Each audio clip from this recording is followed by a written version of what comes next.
Hola a todas y a todas. Sean bienvenidos una vez más a un nuevo episodio entre artículos y naciones.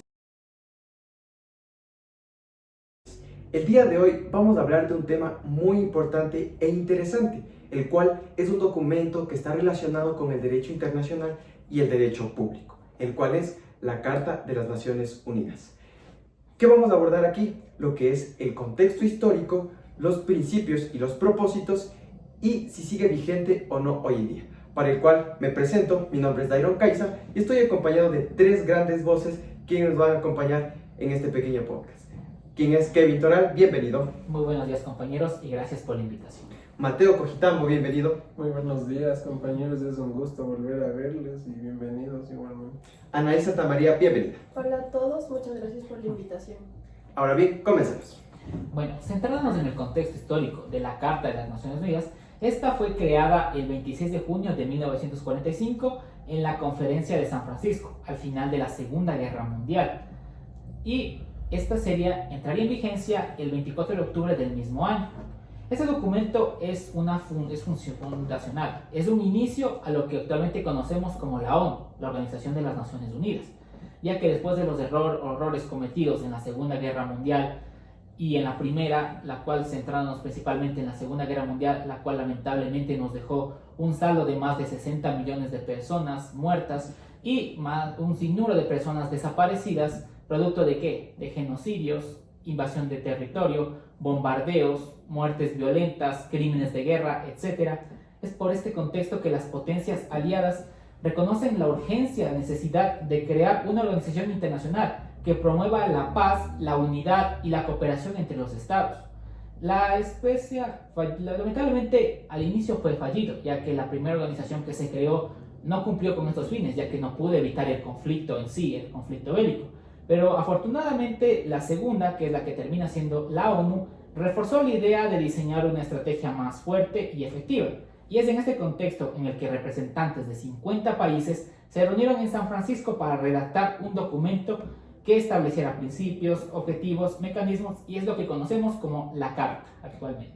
Wow, por eso creo que existen lo que son los principios y los propósitos. Es verdad que para el cumplimiento de estos propósitos se establecen principios fundamentales, los cuales son 4: la igualdad soberana entre estados, la solución pacífica de conflictos, la no intervención en asuntos internos y el respeto de los derechos humanos. Para poder entender, he planteado algunos ejemplos. Por ejemplo, la igualdad soberana entre estados. Cuando hablamos de una igualdad soberana, vemos que al inicio de este órgano, que es la Organización de las Naciones Unidas, todos los estados tenían una paridad, todos eran por igual, su voto era igualitario sin influencia alguna, como lo vemos hoy en día, la influencia económica, la influencia política, las alianzas que existen actualmente. Cuando hablamos de la solución pacífica de controversias, vemos que esta Organización de las Naciones Unidas recién tuvo una gran importancia en el conflicto existente entre Chile y Bolivia. No sé si ustedes conocían que Bolivia estaba pidiendo o estaba reclamando un paso o salida hacia el mar. Claro. Y entonces Chile es ahí donde se oponía a esto. Entonces este caso se fue directamente a la Corte Interamericana de Derechos, en donde se pudo solucionar de una manera pacífica, sin llegar a grandes enfrentamientos armados, a tomar a las fuerzas, como lo hemos visto a lo largo de los años, que así era la solución de los conflictos. Todo lo contrario a lo que fue la Primera y Segunda Guerra Mundial. Exactamente. Bélicos. Ahora podemos ver que esto ha evolucionado y podemos tener una solución pacífica. Es decir, la diplomacia. Exactamente. Cuando hablamos de la no intervención en los asuntos internos, podemos ver que muchas naciones piden que esta Organización de las Naciones Unidas intervenga en la situación actual de Venezuela. Todos conocemos que Venezuela atraviesa una gran crisis económica, financiera, política, institucional, por la mala administración de quien a criterio propio pienso que es un dictador, un tirano, Nicolás Maduro. Entonces, muchos países creen conveniente la intervención de la Organización de las Naciones Unidas en este país, pero aquí nos establece lo siguiente, que no puede intervenir en asuntos políticos ni en asuntos de elecciones, algo que estaría yéndose en contra, y es con el respaldo que que se toman los aliados de Venezuela y establecen que se irían en contra de estos principios fundamentales si es que intervenía en este país, ya que solo puede intervenir cuando existen crímenes de guerra, como lo hemos visto en la historia de la Segunda Guerra Mundial, o en genocidios igualmente. Y después, finalmente, cuando hablamos del respeto de los derechos humanos, vemos que en sus artículos de esta Carta de las Naciones Unidas expresa claramente el respaldo, el respeto y el goce que garantiza de los derechos humanos, estos derechos humanos que son inherentes a las personas, que no deben ser violentados por ningún tipo de inconveniente, ya sea nacionalidad, sea religión, cultura, etnia, etcétera, sino más bien son universales, son para todos. De la misma manera vemos que esta Carta de las Organizaciones Unidas se rige bajo 6 órganos principales: la Asamblea General, en la cual está integrado todos los miembros y cada uno de los miembros tiene un voto por país; el Consejo de Seguridad, el cual es el que se encarga de la seguridad y la paz, en el cual tiene 15 miembros y 5 permanentes. Tercero, la Secretaría, encabezada por el Secretario General. Cuarto, el Consejo Económico y Social. La Corte Internacional de Justicia, con sede en Alaya, y el Consejo de Administración Financiera, actualmente inactivo. Bueno, me parece importante estos principios, sobre todo el respeto de los derechos humanos. Sabemos que son inherentes y no se deben violar. Y si no me recuerdo, creo que esta carta sigue vigente. Sí, exactamente. Esta carta aún sigue siendo hoy un documento fundacional dentro del derecho contemporáneo. Si bien es cierto, esto también es una guía importante para las funciones de la Organización de las Naciones Unidas, en las que han podido actuar en conflictos armados, en crisis humanitarias e incluso en pandemias, lo que demuestra su papel activo frente a los diversos desafíos que enfrenta todo el mundo. Sin embargo, esta organización también tiene críticas y desafíos, como lo es el derecho de veto de los países miembros permanentes del Consejo de Seguridad, como lo son Estados Unidos, Rusia, China, Francia y Reino Unido. Este mecanismo ha bloqueado muchas veces decisiones tan importantes para las Naciones Unidas, lo que le ha limitado a actuar pronto en situaciones urgentes o graves.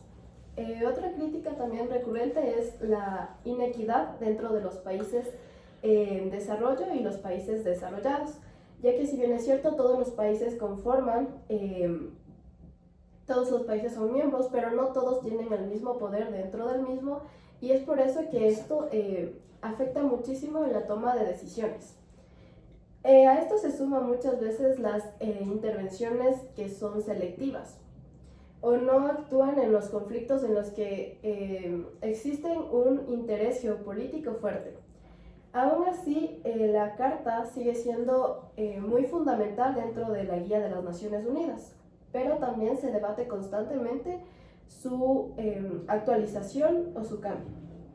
Qué interesante lo que me acaban de hablar sobre el contexto histórico, saber muy bien lo de esta carta, saber los principios que tiene, los propósitos, y saber que hoy en día sigue vigente. Y ya para cerrar, porque estamos ya en los últimos minutos, para cerrar quisiera hacer una reflexión con cada uno de ustedes. Yo les pregunto, ¿creen que se debe reformar esta carta o estamos así bien hoy en día con esta carta vigente?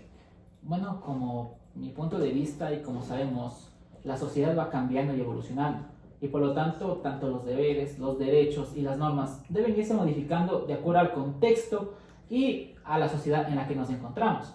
Me parece algo interesante lo que dijo Mateo, que a pesar de todo lo que hemos avanzado en derechos humanos y respeto a las naciones, me doy cuenta que sigue habiendo dictadores en la era moderna, porque si nos ponemos a pensar en lo que nos dijo Mateo, este señor Maduro sería como un Hitler de la era moderna, quien, excusado o basándose en supuestamente, entre comillas, un gobierno democrático, hace lo que se le viene en gana, y respeta los derechos humanos y la decisión del pueblo, lo cual se mantiene lamentablemente con los genocidios que se suscitaron a principios del siglo XX, y eso debería ir cambiando y modificándose a mi punto de vista.